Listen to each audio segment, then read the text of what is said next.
Hi there, it's Kristen from k.becca, and today I thought that it would be fun to take a single design and see how it translates to different sizes. In this video, I'll be making 3 different size gift and favor bags, all with the same design. Alright, let's get started.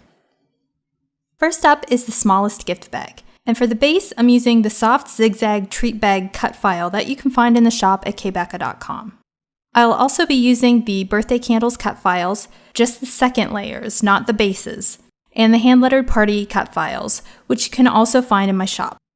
Links to all of the supplies that I'm using for this project will be listed in the description area below the video.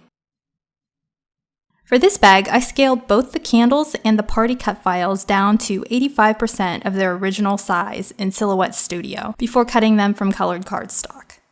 I cut the candle flames from metallic gold cardstock to add a little shine to the bag.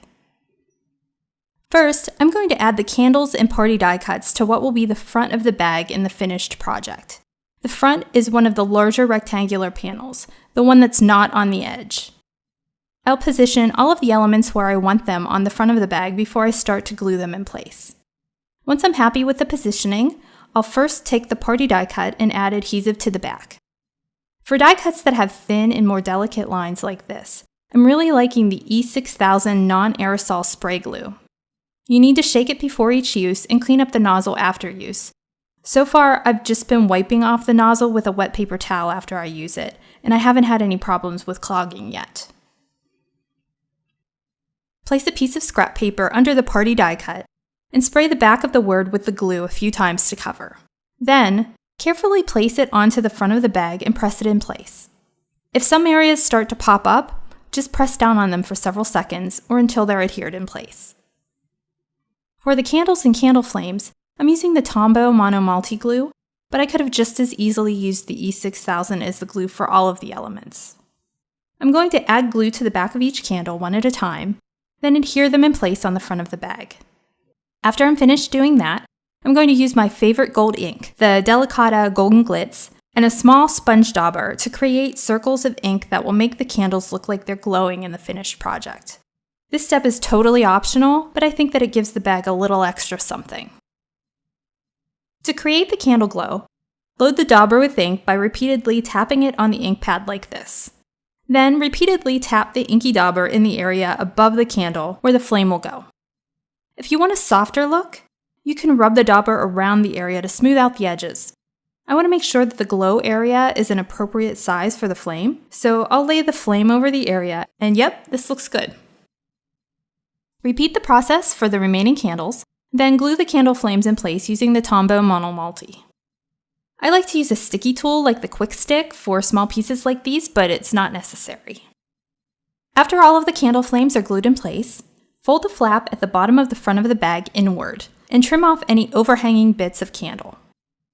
Next, I'll assemble the box by first folding it along all of the score lines, and I'll make sure to fold score lines on the sides of the bag inward, or in the opposite direction from the rest. Then I'll add double-sided adhesive to the front of the small flap on the end of the bag. I like using double-sided adhesive for this because it's an instant bond, and I don't have to hold it in place while I'm waiting for the glue to take hold.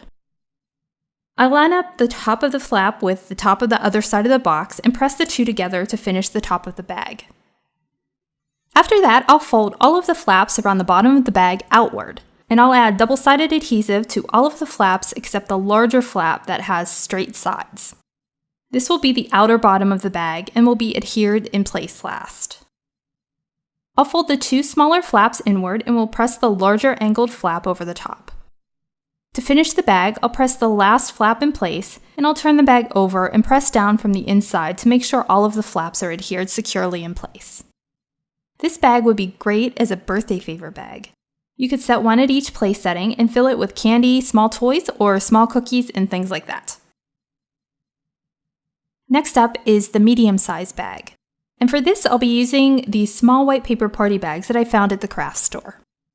They're actually not too much wider than the small bag that we just made, but they are taller and will fit goodies that are a little larger. I'm using the same candle cut files along with the hand-lettered Make-A-Wish cut file for this bag. The candles are 100% their original size, so I didn't have to resize those. And the sentiment has been scaled to 90% its original size. The process for assembling this bag is just about exactly the same as with the small bag. The only real difference is that I'll fold the top inch or so of this bag over so I can add a sticker or a seal to close it later. After I fold the top flap over, I'll know how large of a space I have to work with and can position the elements where I want them on the front of the bag, just as I did with the small bag. I'll glue the sentiment in place using the E6000 spray glue. Then, I'll glue each candle in place using the Tombow Monomalty glue. After that, I'll create the gold circle areas that make the candles look like they're glowing, and I'll glue the candle flames in place using the Tombow Monomalty again, along with a quick stick tool for placement. I initially forgot to trim the overhanging bits of candle from the bottom of this bag, but I remembered later and went back to trim off those pieces. After that, this bag is finished, and you can fill it with all sorts of fun things and seal it closed. Finally, we'll be putting together the largest bag, and for this, I'm using a plain white gift bag that I found at the dollar store. Since I have a little more room to work with, I'll be using the Birthday Wishes die cut, which has been scaled to 200% its original size, and the same candle cut files that I used for the small and medium bags. For this bag, they've been scaled up to 250% their original size. I'll set the 2 dots for the eyes in Birthday Wishes aside, and I'll position the rest of the elements where I want them to be on the finished bag, just like I did for both of the other bags. After I'm finished with that, I'll use the E6000 spray glue to glue the Birthday Wishes sentiment in place on the bag. It was a little trickier to adhere the sentiment in place on this bag since the handles create a bumpier surface, but I just pressed down on the parts of the letters that were popping up until they were adhered in place. To finish the phrase, I'll glue the dots for the eyes in place using Tombow Monomalty and a quick stick.